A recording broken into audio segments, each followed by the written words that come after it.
Hi అండి. Welcome to యోగ్ స్టాక్. అందరూ బాగున్నారు కదా. నిన్న మనం $15,000 దాని గురించి మాట్లాడుకున్నాం కదా వీడియోలో. యాక్చువల్గా B1 B2 వీసా వాళ్ళకి దాని మీద ఒక చిన్న క్లారిటీ ఇచ్చే ప్రయత్నం చేస్తాను నేను. వీళ్ళైతే ప్రస్తుతానికి ఒక 2 కంట్రీల్ని దీంట్లో డిస్ప్లే చేశారు. మన ఇది ట్రావెల్ వెబ్సైట్ ఉంటుంది కదా. సో దాంట్లో ఏంటంటే ఇండియా లేదు. సో మనం అందరం హ్యాపీగా ఊపిరి పీల్చుకోవచ్చు. 100% అందులో డెఫినెట్గా ఇండియా ఉండే ఛాన్స్ అయితే లేదు. ఎందుకంటే మన ఇండియా నుంచి చాలా ఇంపోర్ట్ ఎక్స్పోర్ట్లు ఉన్నాయి. తర్వాత బోల్డ్ అంత రెవెన్యూ జనరేట్ అవుతుంది. ఇట్లాంటిది ఏదన్నా పెడితే మోరార్లెస్ వాళ్ళ కంట్రీకే నష్టం, మనకన్నా ఎక్కువ వాళ్ళకే నష్టం. మనం వెళ్లకుండా ఆగుతామేమో కానీ మనం రాకపోతే వాళ్ళకి రెవెన్యూ రాదు. చివరికి ఫ్లైట్లు ఖాళీ ఎదరగాల్సి వస్తుంది. H1 వాళ్ళు కూడా ఎంతమంది వచ్చేవాళ్ళు వెళ్ళేవాళ్ళు ఉంటారు కదా, F1 వాళ్ళు స్టూడెంట్స్. సో అంత ఈజీగా అయితే పెట్టరు. ఆ 2 కంట్రీలు ఏంటో చెప్తాను నేను. నా ఛానల్కి ఏమైనా ఫస్ట్ టైం వచ్చినట్టుంటే సబ్స్క్రైబ్ చేసుకోండి. అలాగే నా వీడియో నచ్చితే మాత్రం లైక్ చేయండి, షేర్ చేయండి. నేను ఈ లింక్ కూడా మీకు కింద డిస్క్రిప్షన్లో పెడతాను. నిన్న వీడియో కూడా నేను ఫెడరల్ రిజిస్టర్ది లింక్ పెట్టా. యాక్చువల్గా నేను వీడియో రికార్డ్ చేసే టైంకి ఫెడరల్ రిజిస్టర్లో వాళ్ళు పెట్టలేదు. బట్ ఎడిట్ చేసి నేను అప్లోడ్ చేసే టైంకి అది ఆల్రెడీ ఫెడరల్ రిజిస్టర్లో పెట్టేశారు. సో వన్స్ ఫెడరల్ రిజిస్టర్లో పెడితే మాత్రం డెఫినెట్గా అది స్టార్ట్ అవుతుంది రూల్ ఏదైతే.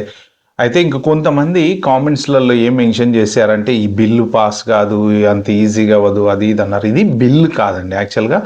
అంటే మన కాంగ్రెస్లో, యుఎస్ కాంగ్రెస్లో పెట్టినటువంటి బిల్లు కాదు. ఫెడరల్ రిజిస్టర్లో పెట్టేటువంటివి ఏంటంటే ఆటోమేటిక్గా వైట్ హౌస్లో డిస్కషన్ జరిగిన తర్వాత అవి వాళ్ళు ఫెడరల్ లిస్ట్లో పెట్టి కొన్ని రోజులు పైలట్ ప్రోగ్రామ్ కింద పెడతారనమాట. అంటే అసలు ఎలా ఉంది, ఏంటి రెస్పాన్స్ ఎలా ఉంది, ఓకేనా కాదా, మనం యాడ్ చేయొచ్చా, కొత్తవి ఏమన్నా అప్డేట్ చేయొచ్చా, చేంజెస్ చేయొచ్చా, లేకపోతే ఒక్కొక్కసారి ఏంటంటే పబ్లిక్ రివ్యూ కోసం 30 to 60 days టైం ఇస్తూ ఉంటారు.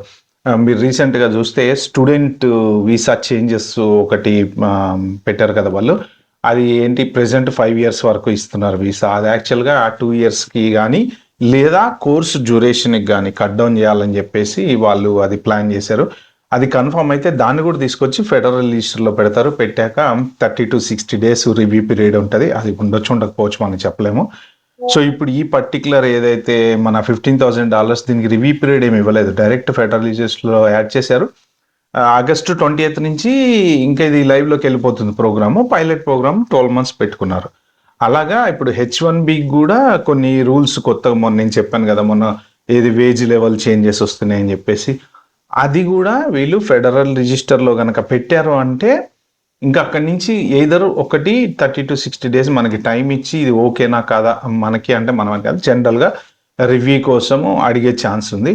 ఒకవేళ రివ్యూ అడగలేదు అంటే పెట్టిన 15 days 20 days what ever the time limit అనేది వాళ్ళు ఇస్తారు. ఇచ్చాక మాత్రం అది స్టార్ట్ అయిపోతుంది.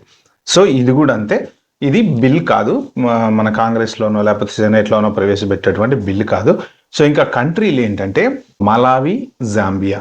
ఈ 2 కంట్రీల నుంచి ఓవరాల్గా నాకు తెలిసి ఒక 2,000 members ఎఫెక్ట్ అవుతుంది. ఇది అదేదో పెద్ద ఒక 40,000-50,000 వేల మందికి ఎఫెక్ట్ అయినా అట్లీస్ట్ కొంచెం డబ్బన్న వచ్చేది యునైటెడ్ స్టేట్స్ గవర్నమెంట్కి. 2,000 మందికి, అంటే ఈ 2 కంట్రీల నుంచి వచ్చి ఎక్కువ అక్కడ ఉండిపోతున్నారు అని చెప్పేసి రాశారు. ఈ లింక్ కూడా మీకు స్క్రీన్ షాట్ పెడతాను, లింక్ కూడా డిస్క్రిప్షన్లో పెడతాను, మీరు చదువుకోండి.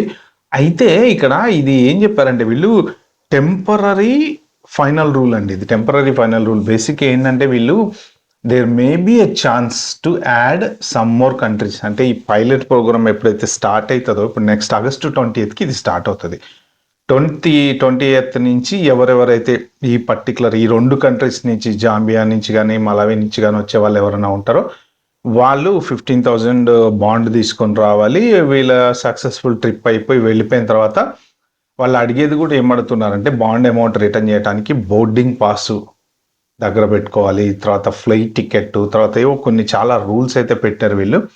ఆ రూల్స్ ప్రకారము వాళ్ళు అమౌంట్ రిటర్న్ అయితే చేస్తారంట. బట్ దీంట్లో పోను కొన్ని కొత్త కంట్రీలు యాడ్ చేసే ఛాన్స్ అయితే ఉంది. మరి వాళ్ళకి ఎవరి మీద కోపం వస్తే వాళ్ళని తీసుకొచ్చి యాడ్ చేస్తారా, లేకపోతే నిజంగా వాళ్ళ రూల్ ప్రకారం ఫిల్టర్ చేసుకుంటూ వెళ్ళి యాడ్ చేస్తారా అనేది మనకైతే తెలియదు. కానీ బట్ ప్రెసెంట్ అయితే మాత్రం మనం రిలాక్స్ అవ్వచ్చు, టెన్షన్ అయితే ఏం లేదు, ఇండియా అందులో లేదు. ఓకే ఫ్రెండ్స్, ఇది ఈ వీడియోలో నేను చెప్దాం అనుకుంది. వీడియోగా మీకు నచ్చినటువంటి ప్లీజ్ అండి లైక్, షేర్, సబ్స్క్రైబ్ మా ఛానల్. Thank you.